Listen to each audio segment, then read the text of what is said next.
This is getting wild as we are talking about and waiting for the Matthew Stafford update. The team kind of responding a little bit weird, or maybe not responding, as well as the media getting wild, talking about a potential quarterback the Rams should trade for. All on today's episode of the Rams Digest. I'm your host, Joshua Giron. Remember, if you guys are not subscribed to the channel, do me a favor. Press that subscribe button now, as roughly 64.8% of you guys are watching the videos, but you're still not pressing that subscribe button. All I'm saying is if you're already watching, might as well press that subscribe button so you don't miss any daily Rams content here at the Rams Digest. So daily that I had a long day of work. It's 9:38 as I record this. Appreciate you guys for tuning in. If you are catching the late video, apologies for the late video, but appreciate you all who are subscribed to the channel as we continue to try to get you guys daily Rams content regardless of what time we are posting. I know a lot of people are tired of this conversation, but this is kind of getting beyond concerning now. And of course, the media, they're going to twist and turn things, and I definitely want to preface everything I'm about to say by saying, look, the media can be wild. Don't believe everything you see. Don't believe everything you read. But we are very intrigued by this conversation still because the Rams are kind of, I think, a little bit concerned, right? The way things are kind of being handled. Of course, they said, look, Saturday he's going to work out. We're going to wait and see. We'll talk about it on Monday. But now sitting and waiting for Monday to come, it feels a little bit kind of weird. And now the media, because of that kind of awkwardness as we await an announcement on this, how Stafford's back responded to his workout, the NFL is kind of speculating, right? They're starting to kind of discuss this conversation and potentially bring up names the Rams could potentially replace Matthew Stafford for. Now, I don't want to get too far ahead of myself here. We just got to sit patiently and wait for Monday, tomorrow morning, to see what the announcement is about Matthew Stafford, how he's feeling, how he's responding to the back situation, of course. But, you know, it's the longer we wait, the kind of more awkward and kind of more media crazy it's going to get, I think, in my opinion. Here you see this tweet here.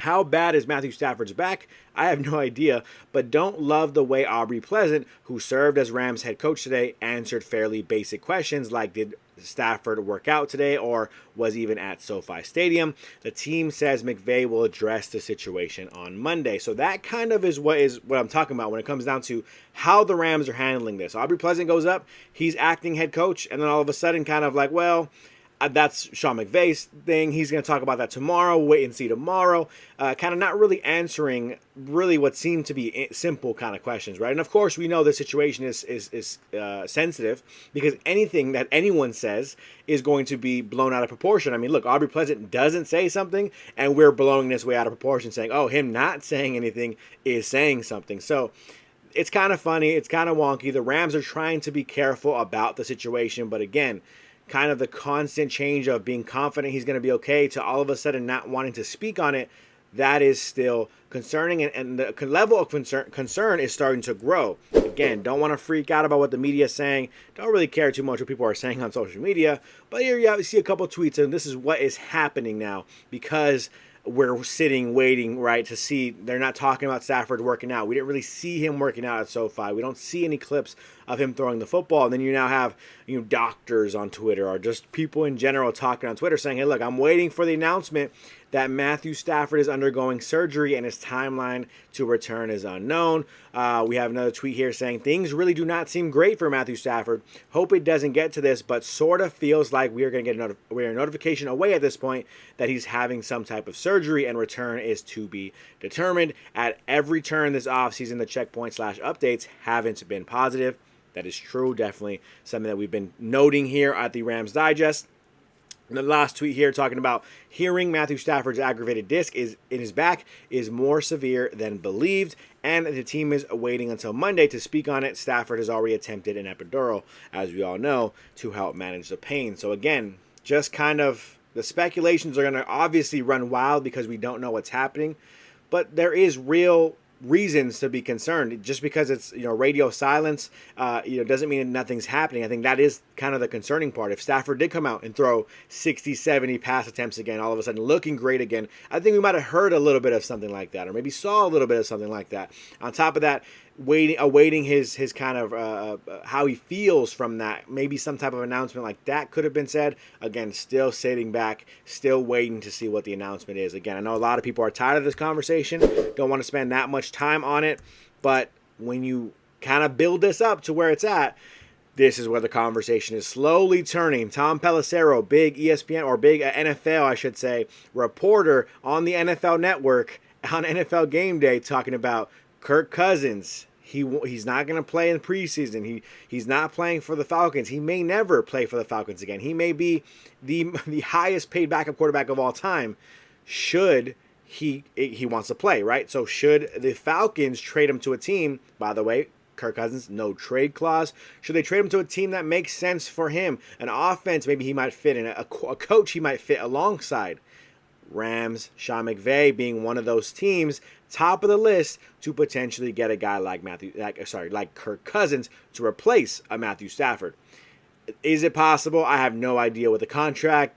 If Stafford maybe medically retires, I mean, you can see how cap space can kind of be freed up once the Rams go through the proper protocols and things like that. But is that what's going to happen? I don't know. But that is kind of where we are at. Again, speaking on the wildness of the situation, it is not a good spot to be in. Trying to stay focused on the preseason, trying to see what Stetson Bennett is doing, trying to hope that Jimmy Garoppolo can just have to hold out for a couple of games rather than most of the season.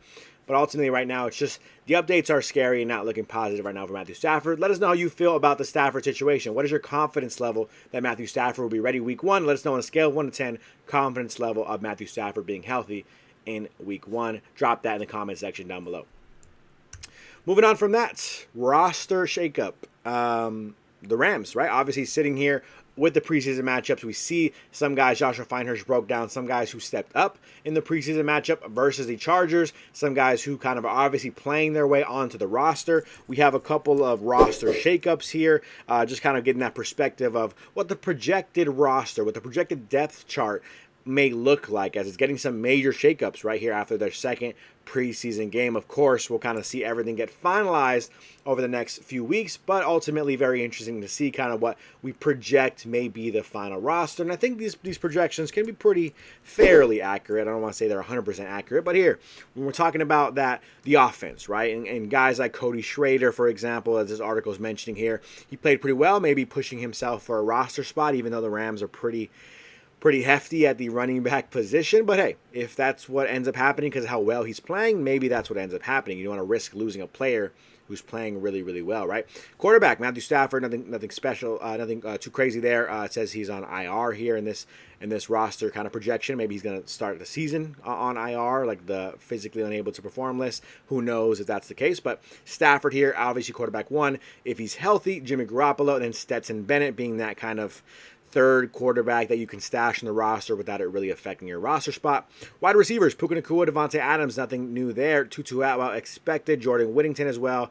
Now the back of the roster, very interesting here. They chose Xavier Smith and Kanata Mumfield. Of course, some other receivers playing pretty well in preseason, but this looks like what the roster will probably look like, especially because of how well Xavier Smith has been playing so far in this preseason. Running backs, 4. Stashing 4 running backs here. Not something that's super common in the NFL, but hey, something the Rams may have to do to maintain all these guys on their roster. Kyren Williams, Blake Corum, Jarquez Hunter, and Cody Schrader. Again, maybe kind of hinting towards why many people were willing to move on from Kyren Williams rather than pay him. But hey, Kyren Williams is paid. Happy he's going to be your starting running back for a couple of seasons, but you do have some depth behind him. Moving on to tight end, Tyler Higbee, Colby Parkinson, Terrence Ferguson, and Davis Allen all making the roster here in this projection. I wouldn't be surprised if you see a Davis Allen not making the roster, just hypothetically thinking like Terrence Ferguson is healthy, right?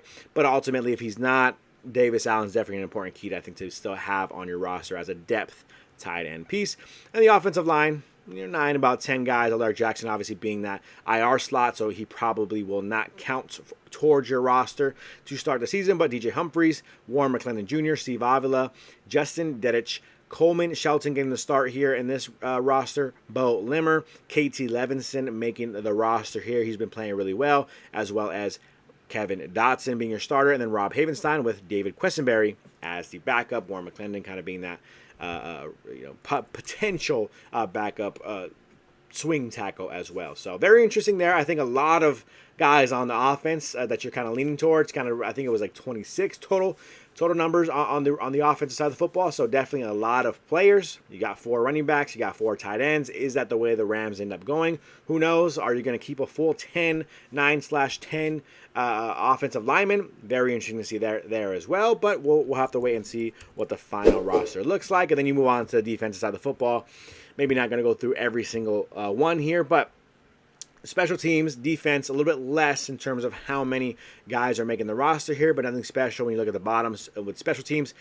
Josh Riccardi, Ethan Evans, and Alex Ward making the roster here on special teams. And then safeties, pretty chalk there, what we expect, I think, with the 4 safeties on roster. Cornerback, pretty chalk. You see Josh Wallace, see AJ Green also making the back end of the roster. They've been playing pretty well in preseason.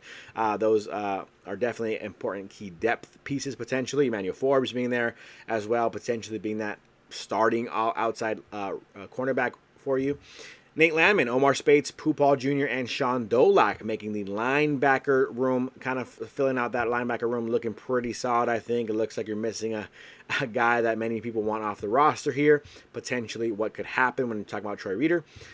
Byron Young, Jared Verse, Josiah Stewart, Brendan Jackson, and the 2 special there. 4 edge rushers total, and you got Kobe Turner, Poona Ford, Braden Fisk, Tyler Davis, Ty Hamilton, and Laurel Murchison. Are you keeping all 6 defensive linemen? Interesting there, but potentially something the Rams can end up doing. So that's kind of that roster shakedown. I think pretty accurate to what we could potentially see the Rams doing when we start the regular season. A couple of names here and there that could fight their way still toward the end of the preseason. We'll have to wait and see how the rest of the practices and everything go. But very intriguing to see how this roster finally shakes up before the regular season. And moving on from that, last but not least, trivia of the day. My favorite part of the episode where I ask a trivia question.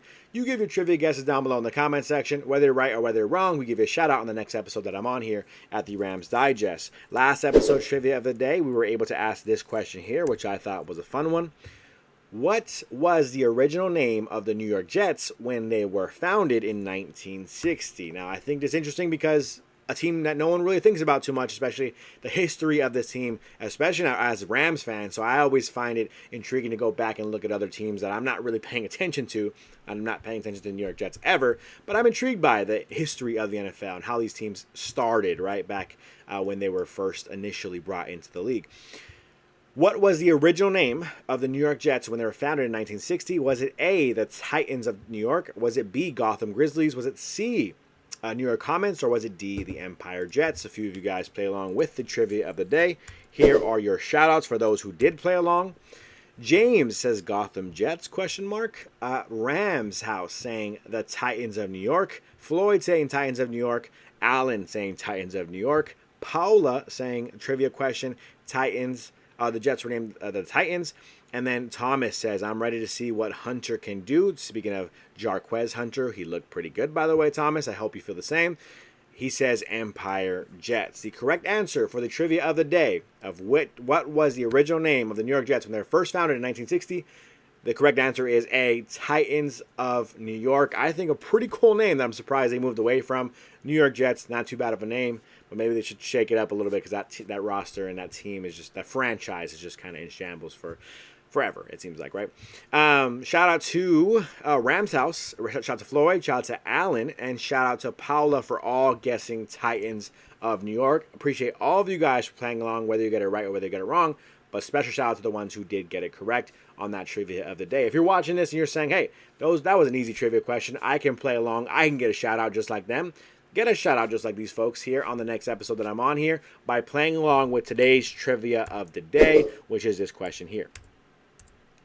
Today's trivia of the day, which NFL franchise has appeared in the most Super Bowls? Probably an easy one, I think, but hey, who knows? Maybe you guys might get tricked by some of these multiple choice options here. But again, which NFL franchise has appeared in the most Super Bowls? Is it A, the Pittsburgh Steelers? Is it B, the Dallas Cowboys? Is it C, the New England Patriots? Or is it D, the San Francisco 49ers? All teams who are pretty high up there with how many Super Bowls they've won, how many Super Bowls they've been to. So again, which NFL franchise has appeared in the most Super Bowls? Not won the most Super Bowls, has appeared in the most.